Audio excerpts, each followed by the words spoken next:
हाल ही में हमारा ऑप सोल्की का ऑपरेशन लॉन्च हुआ था 19 तारीख से।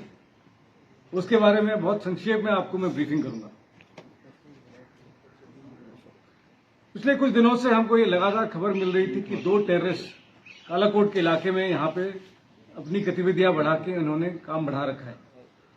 और 19 तारीख के रात को हमको ये कंफर्म खबर मिली कि पाकिस्तान का हाई रैंक एलिटी टेररिस्ट जिसका नाम की कारी है, वो जो कि काफी समय से राजौरी और पुंछ के इलाके में एक्टिव था, वो अपने एक साथी के साथ इस इलाके में ऑपरेशंस के लिए यहां पे शामिल हुआ है। इस खबर के आधार पे तुरंत सारे सिक्योरिटी फोर्सेस जहां पे शामिल राष्ट्रीय राइफल्स, जम्मू कश्मीर पुलिस और बाकी इंटेलिजेंसीज, उन्होंने तुरंत ऑपरेशंस को कारगर रूप में शामिल किया, प्लानिंग की और साथ ही साथ तुरंत अपनी एक्टिविटीज शुरू कर दी। उन्होंने 22 तारीख को करीबन 8:30 बजे 8:30 पर दोबारा जनरल एरिया काबूकोट, जहां पे पहले खबर आई थी, इन 2 टेररिस्ट का दोबारा सूचना मिला कि इनकी यहां पे गतिविधियां चल रही हैं।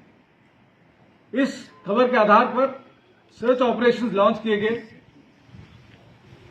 क्योंकि इस इलाके में जंगली इलाका है, जंगल के इलाका है और साथ में कुछ सिविल लोगों के ढोक भी हैं। बड़े तफसील से यहां पे प्लानिंग की गई थी ऑपरेशन की। जिस इलाके में हमारी पार्टी सर्च कर रही थी, उस समय उस इलाके में एक सिविलियन का एकोमोडेशन भी था या फिर ढोक था। और सर्च की प्रक्रिया के दौरान अचानक फायरिंग शुरू हो गई है टेररिस्ट के द्वारा। सिविलियंस को खतरा, कि सिविलियंस की जान को खतरा, जहां की वहां पे लेडीज भी थे और बच्चे भी थे। जो पार्टी के कमांडर थे कैप्टन प्रांजल, सबसे पहले वो कवर से बाहर निकल के उन्होंने जो बच्चों को और लेडीज को वहां से सेफ्टी के लिए निकाला और तुरंत ही जवाबी फायर की कार्रवाई की। कैप्टन प्रांजल, एमबी प्रांजल और उनके टीम मेंबर्स लगातार टेररिस्ट को एंगेज करते रहे और फायर बरकरार बना के रखे ताकि वो टेररिस्ट वहां से निकल ना पाए। साथ ही साथ बाकी जो कॉलम्स थे जिस ऑपरेशन के लिए तैयारी हालत में थे, तुरंत ही वो लॉन्च हो गए थे और इस इलाके के लिए उन्होंने बिल्डअप करना शुरू कर दिया था। कैप्टन प्रांजल की टीम तकरीबन आधे घंटे तक उनको लगातार टेररिस्ट को घमासान में जवाबी हमला बार बार करते रहे। इसी समय के दौरान एक बुलेट की वजह से जो उनको लगी अपने उनके सर पे लगी, इसकी वजह से उनको शहादत मिली और उन्होंने अपना सर्वोच्च बलिदान दिया। पर इस ऑपरेशन का सबसे महत्वपूर्ण हिस्सा यह था कि उन्होंने बिल्कुल कांटेक्ट को ब्रेक नहीं होने दिया। उस इलाके के अंडरग्रोथ, बोल्डर्स, बहुत ही मुश्किल टेरेन, इस सब का एडवांटेज लेके टेररिस्ट जंगल के अंदर चले गए और लगातार फायर को उन्होंने बरकरार रखा। हमारे ट्रूप्स, जिसमें कि शामिल है 9SF और 2SF, उन्होंने इस कांटेक्ट को बना के रखा और टेररिस्ट का सर हमेशा नीचे रखा। ये फायर फाइटिंग काफी समय तक चलता रहा और इस समय के दौरान धीरे धीरे करके हमारे स्पेशल फोर्सेस और हमारे बहादुर जवान इन टेररिस्ट के नजदीक आए। इस प्रक्रिया के दौरान हमारे 3 सोल्जर्स शुरू में घायल हो गए थे, उसके बाद में कंफर्म हो गया कि वो अपने चोट की वजह से उनका सैक्रिफाइस हो गया था। पर यह फायर फाइटिंग कंटिन्यू होता रहा और ये यकीन किया गया कि ये टेररिस्ट वहां से निकल ना पाए। जब तक ये ऑपरेशन आगे बढ़ता रहा, करीबन शाम का 17:30 बजे का समय हो गया था और अंदेशा था कि बहुत शीघ्र ही अंधेरा होने वाला है और इसकी वजह से साथ ही साथ एडिशनल ट्रूप्स की बिल्डअप और प्लानिंग करी गई थी ताकि फिर वहां से कोई निकल ना पाए।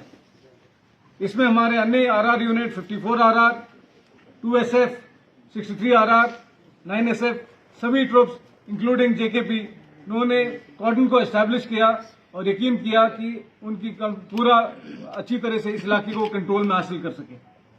रात भर इस इलाके को UAV के द्वारा, नाइट इनेबल्ड कैमरास और मॉडर्न इक्विपमेंट जो कि ऑपरेशन के लिए इस्तेमाल किए जा रहे थे, उसकी सहायता से इस इलाके पर अच्छी तरह से निगरानी बनी रखी गई और ये यकीन किया कि टेररिस्ट वहां से निकल ना पाए। 23 तारीख की सुबह फर्स्ट लाइट पे दोबारा सर्च की कार्रवाई को आगे बढ़ाया गया और इसमें करीबन 7:40 पर एक टेररिस्ट जो कि स्क्वाड्रन के अंदर ही था पर निकलने की कोशिश कर रहा था। उसको हमारे पैराट्रूपर सचिन ने उसको आइडेंटिफाई कर लिया और उसने तुरंत ही उसके ऊपर फायर डाला। सचिन के फायर के ऊपर टेरेस ने भी जवाबी फायर किया और उस फायर के दौरान सचिन घायल हो गए। पर तुरंत ही 2SF और 9SF की बाकी टीम्स ने तुरंत ही बिल्डअप कर लिया था और ये फायर को लगातार बनाए रखा गया और करीबन 1330 बजे तक दूसरा टेरेस भी एलिमिनेट कर दिया गया। इस ऑपरेशन में 5 सूरवीर, कैप्टन प्रांजल, कैप्टन शुभम, हवलदार माजिद, लास्ट नायक संजय बिष्ट, जो कि हाल ही में बुद्धल के इलाके में भी टेररिस्ट के साथ ऑपरेशन में ही शामिल हुए थे, और पैराट्रूपर सचिन, इन्होंने अपना सर्वोच्च बलिदान दिया। We are very proud of them. They fought well, they fought hard and they fought for their brothers. इन्होंने देश के सर्वोच्च इज्जत के लिए और टेररिस्ट के एलिमिनेशन के लिए जो शहादत प्राप्त की है, हम सबको इनसे प्रेरणा मिलती है और ये यकीन दिलाते हैं आपको कि ये कार्रवाई आगे भी बरकरार रहेगी। ये दोनों ही टेररिस्ट फॉरेन टेररिस्ट थे, जिनमें वो बहुत ही वांटेड टेररिस्ट था और ये यकीन में आया है कि इन्होंने पाकिस्तान और अफगानिस्तान के इलाके में इन्होंने ट्रेनिंग हासिल की है और कारी एक आईडी एक्सपर्ट भी है और ये बहुत ट्रेन्ड स्नाइपर भी है।